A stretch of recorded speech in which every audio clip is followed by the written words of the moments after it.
Okay, so it's likely that you have a high degree of iconicity in sign language, partly because of the gestural origins of sign language and how they emerge. But the question is, because form is not that often independent of meaning, does this lead to really a very fundamental difference between spoken and sign language, where you have some of this iconicity in spoken language, but you see it much more in sign language? Does this lead to something very different in terms of how language is organized? Okay.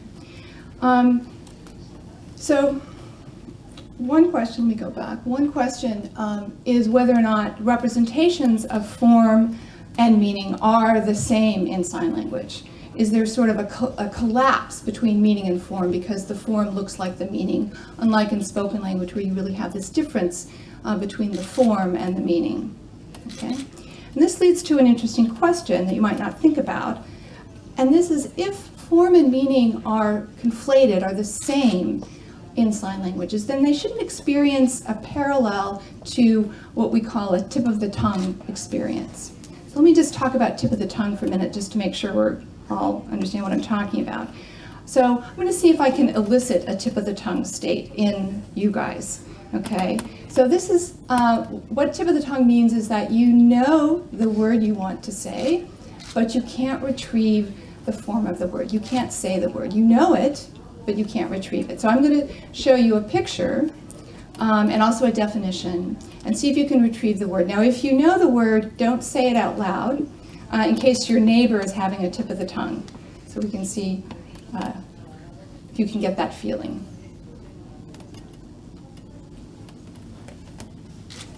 Anybody have a hard time getting what that is? Okay, here's another one. Think of what that is.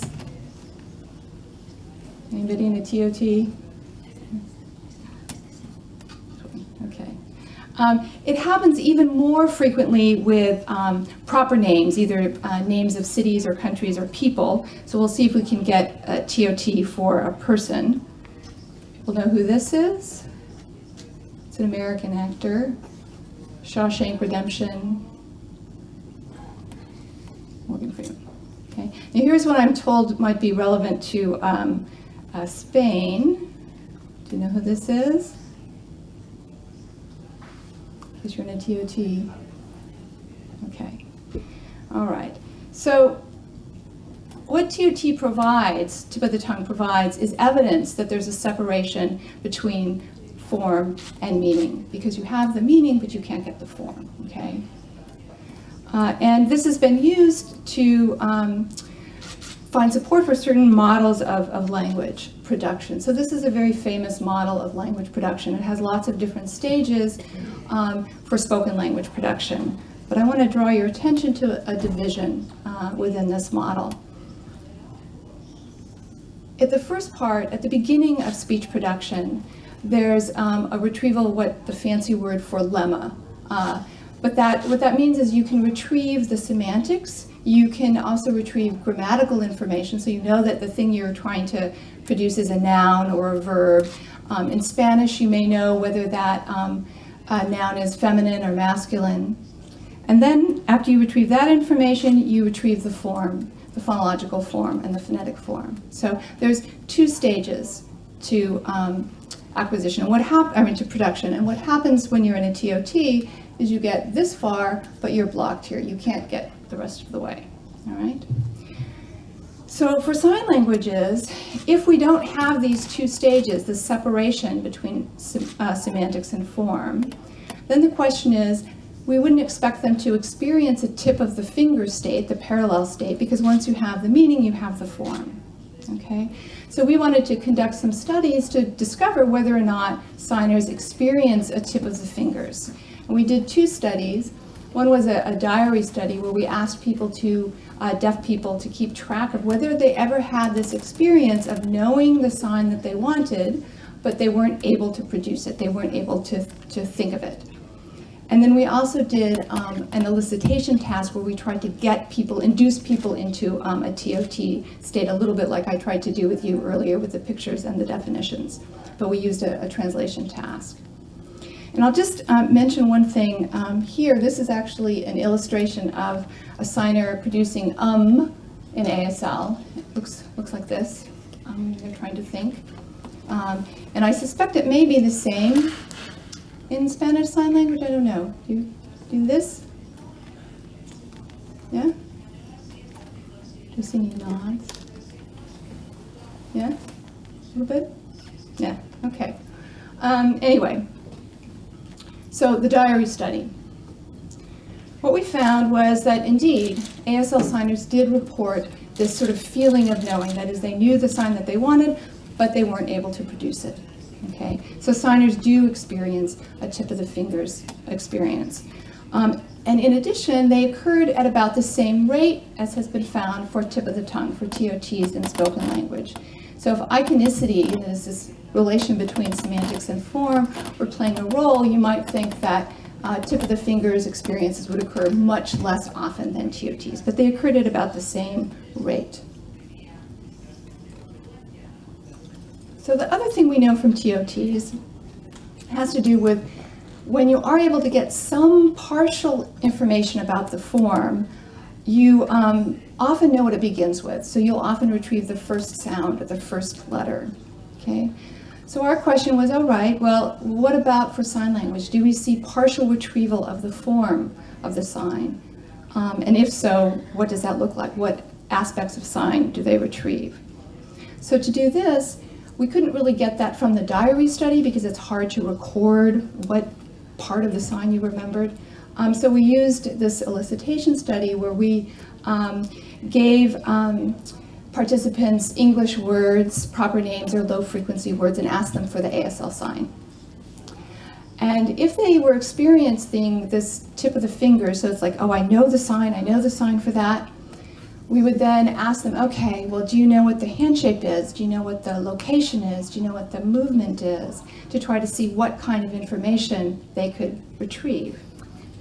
My bet was actually on hand shape, but that, because dictionaries, for example, are organized by hand shape for sign language or something cognitively salient about hand shape, but that's not actually what we found. What we found was that they were able to retrieve partial information, but it tended to be all together. So here's one example where the person wanted to retrieve the sign for Scotland, and that looks like this.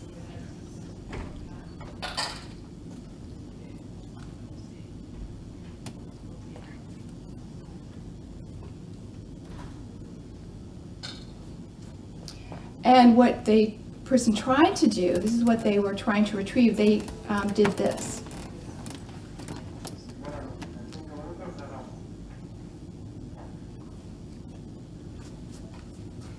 Okay, so they were able to retrieve the hand shape, the movement, but what they couldn't get at first was the location. Okay, so when we measured for each of these parameters, these are a little bit like phonemes in sign language, but not exactly the same. We found that they were able to retrieve the location, orientation of the hand shape, all of these at about the same rate. What was delayed was movement. That was the hardest thing to retrieve, or the least likely to be retrieved. And it turns out that this group of features constitutes the onset for a sign. You see, when you're perceiving sign, you see this information all at about the same time. So what that suggests is just like for speech, where you retrieve the onset of a word, you also retrieve the onset of a sign when you're in a TOT.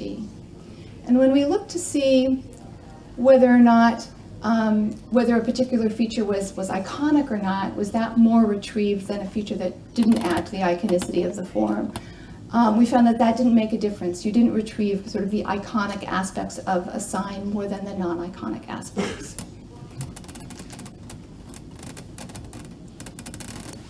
Okay, so what this suggests is that there is a sign language phonology that fits with the linguistic results, but it also suggests that these, even when you have iconic forms, meaning and form are retrieved independently. And it also suggests that all human languages develop a level of form representation that has to be assembled during production.